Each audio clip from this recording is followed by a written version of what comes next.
I'm Linda Ruland. Welcome to Spirit of Success TV, where you'll find ideas and insights to help you succeed in business. Today's guest, Diane founder of the Spifter, is going to inspire you with her story. And she's going to take away all of your excuses for putting off your great idea. Let's find out what she has to say about creating a brand new product in a brand new niche and then bringing it to market. Hello and welcome to another episode of Spirit of Success TV. I'm here today with Diane D'Andrea. She is president and CEO of Forster Incorporated, and she's also the inventor of the Spifter. Diane, can you tell me what it's like to be a manufacturer? Hi, Linda. Manufacturing has been an adventure, to say the least. This was a field I knew nothing about, and embarking on this, I've learned a lot of lessons along the way. What I can say about manufacturing is there are a variety of different ways you can go about doing it. Manufacturing, for me, with this product, was not conducive to manufacturing in the U.S., so I had to go overseas, which happens with a lot of different companies. And what I did initially is I used a third party because I had no knowledge, I didn't know what I was doing, so I went with someone who I knew, who could help me along the way, which ultimately ended up costing me a little more money, but the finished product was phenomenal. So there are a lot of stepping stones and hurdles along the way. There are hidden costs. There are a million decisions to make, from the concept design of the product to the designing the packaging, and how many languages you want to put on the packaging, and the instruction sheet, and just a variety of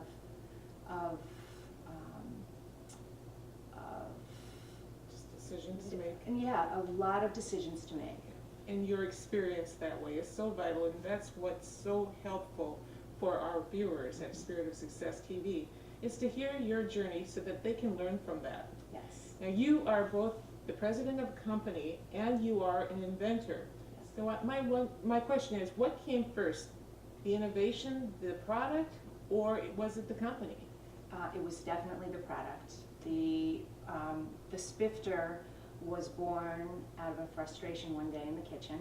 I like to cook and bake and entertain, and I was making deviled eggs on a holiday and went to put the paprika on the deviled eggs, and too much spice came out of the container, which ruined my dish in 1 second.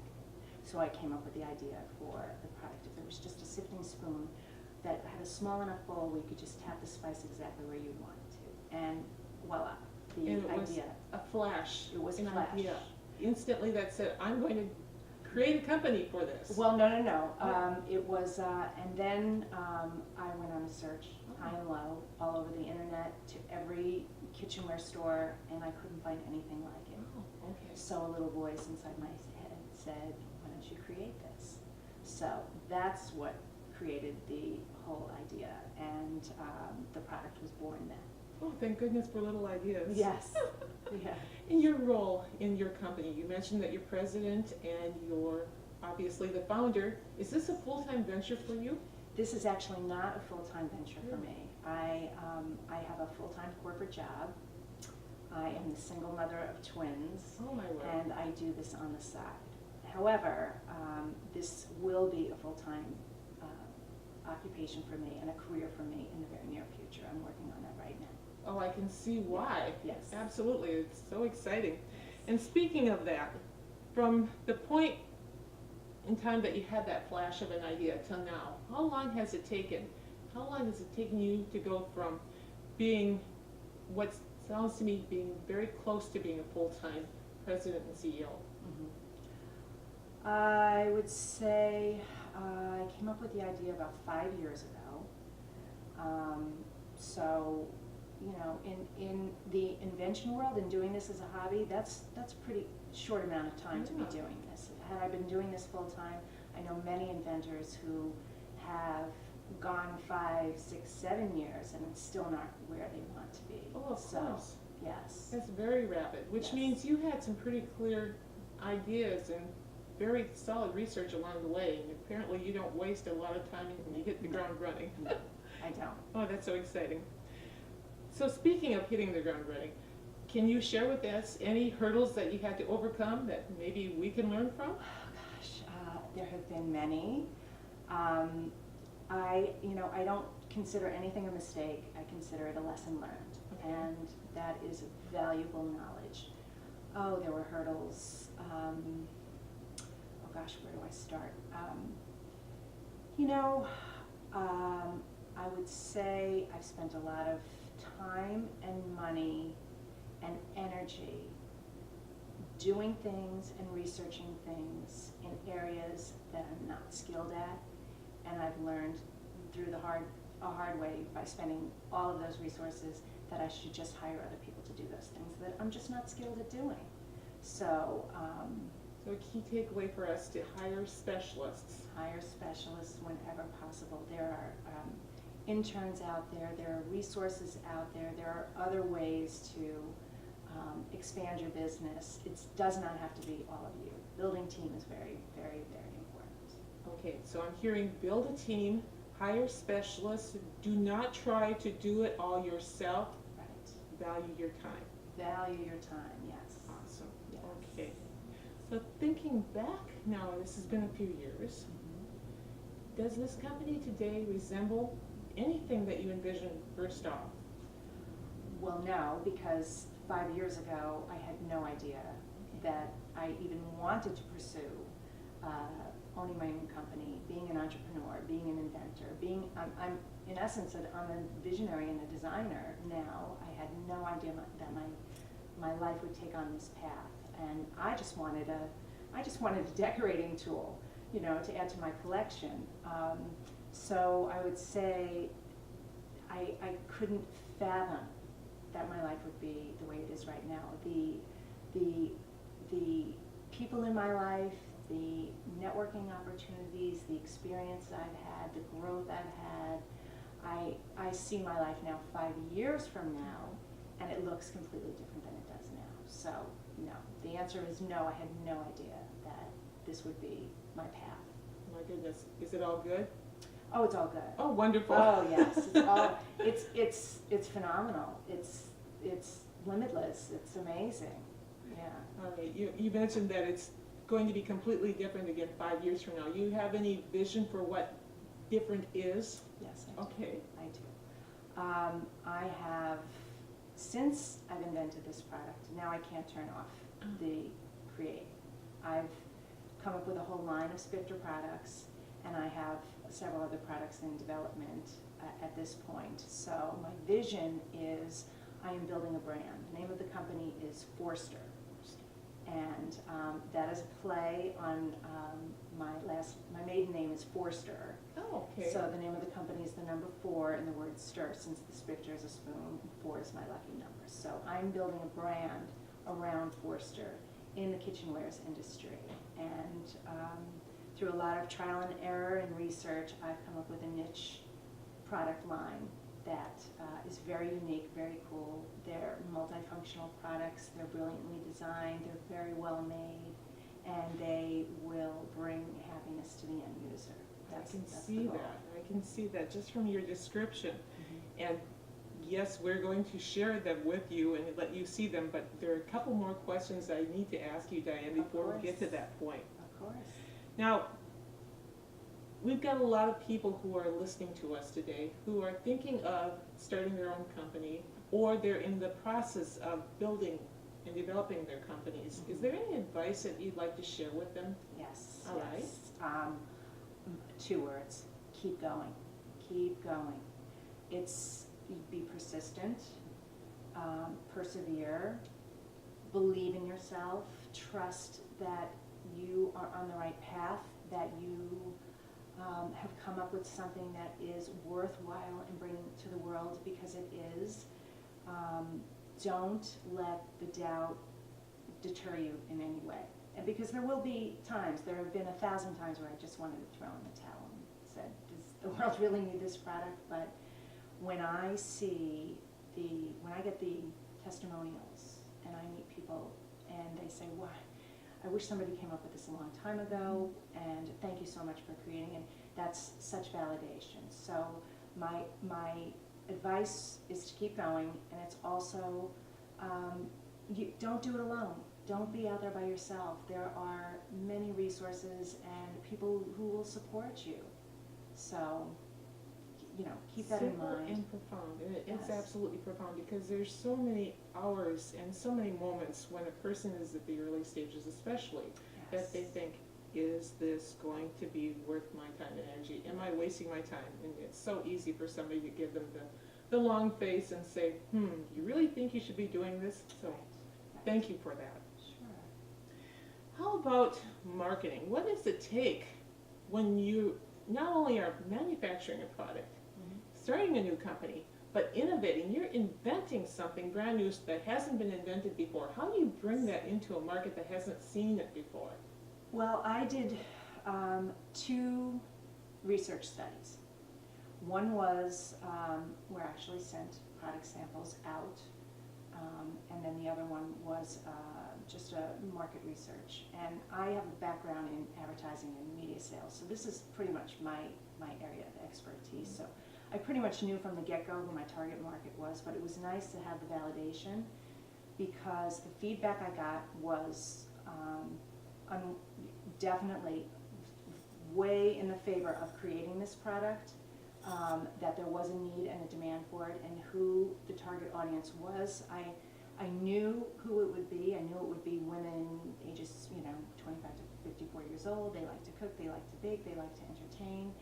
I was surprised by the fact that there was a secondary target market in the baking industry. I mean, this was a product that I came up with making an appetizer, and it took on a whole life in the cupcakery world, in the baking wonderful. world.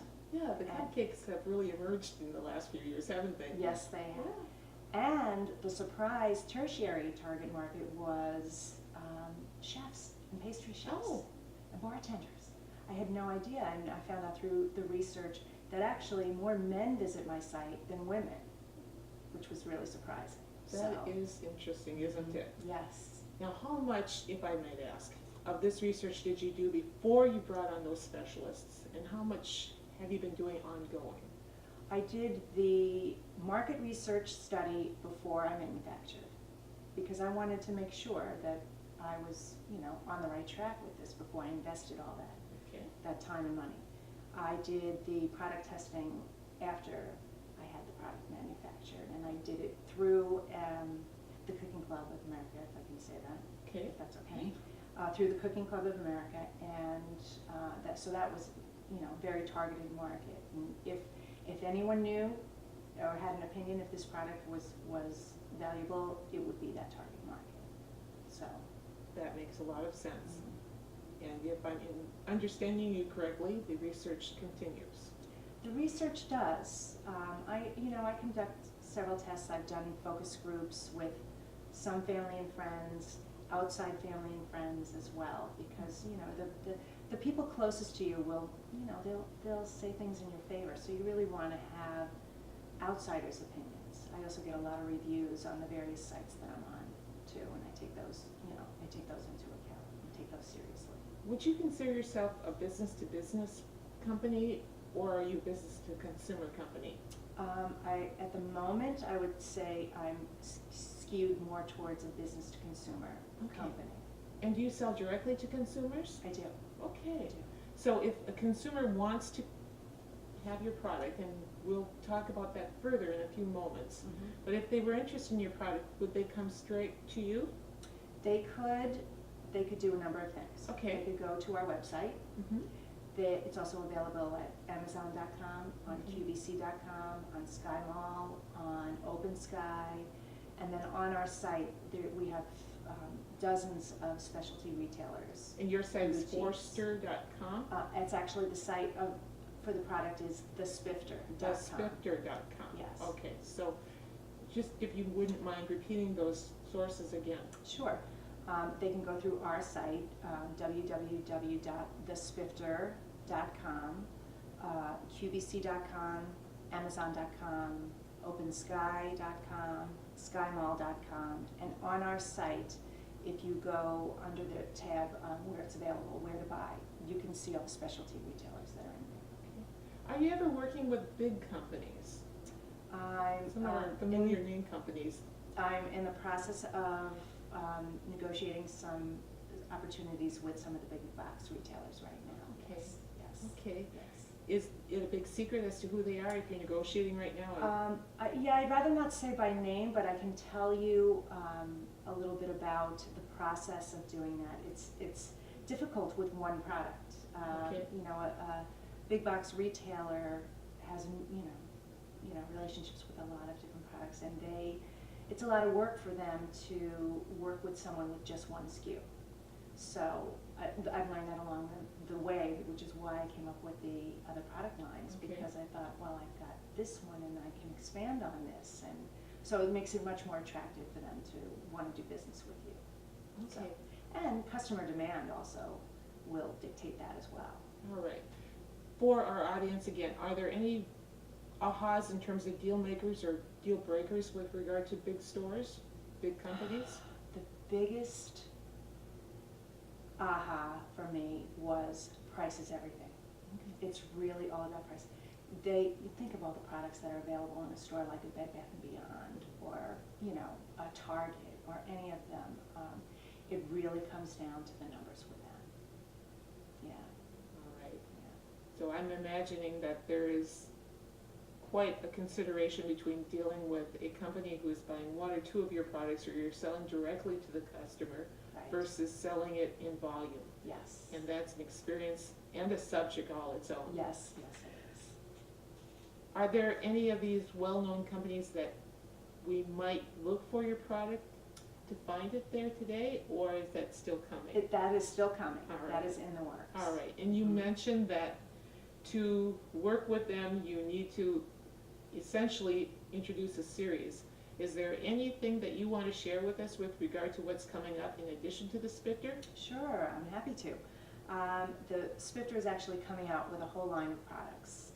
In addition to the traditional classic Spifter, which I'll show you in a little bit, I've got measuring spoons, measuring cups, an accessory piece to a stand-up mixer that's coming out, all in the sifting line. Okay, so it's almost as if you're starting your own category. I am. That's definitely starting. very exciting, Diane. Yes. And speaking of exciting, I'm ready now to go see the Spifter in action. Would that be something we could do next? Absolutely. I'm thinking my audience is ready to see that. Are we ready? Okay. All right. The Spifter was created out of a frustration one day in the kitchen. I was making deviled eggs, and I went to put the paprika on and put on that finishing touch of color and flavor, and too much spice came out of the container and ruined my dish in 1 second. And so I thought, if it was just a tool, we could sprinkle the spice exactly where you want it to go. So it set me out on this venture looking for it, and I couldn't find anything, so I decided to create it myself. So here's how it works. Just put the spice, as little or as much as you want, directly on whatever your foods you're serving. There's no mess, there's no waste. I'm decorating right on a serving tray, which is also easy and clean. And then what's so great about it is my fingers are clean, the unused spice gets to go back in the container, so I'm saving money, and voila, look how great it works. So the bowls snap in and out, just like that. You can hear them lock into place. Just like that. They don't fall out, very easy. So it makes it really easy if you're doing a lot of different jobs, just to put in the right bowl for whatever spice you're using. Sugar, spice, dried herbs. So this is a little dried dill on these salmon crackers. That just, look, the spice goes exactly where you want it to go, and you can decide how much or how little, which makes it easy to use. And then also another feature is if I tap on the side, it's a little wider sprinkle. If I tap on top, it's a more direct sprinkle. So there's a lot of brilliant engineering that went into designing this one little simple tool. It does a lot of things. And again, no wasted spice, fast, easy, and clean. Well, thank you, Diane, for sharing with us this wonderful, marvelous invention, the Spifter. I'm looking even at the beautiful design of the box. It comes now, just so I understand clearly, with the Spifter itself and 3 different baskets so that you can use it on a variety of products at home. Diane D'Andrea, inventor of the Spifter, owner of Forster, Inc. I'm sure we'll be hearing lots more of her. Oh, yes, you will. Yes, we've got big plans in the next 3 years. Thank you. Thank you.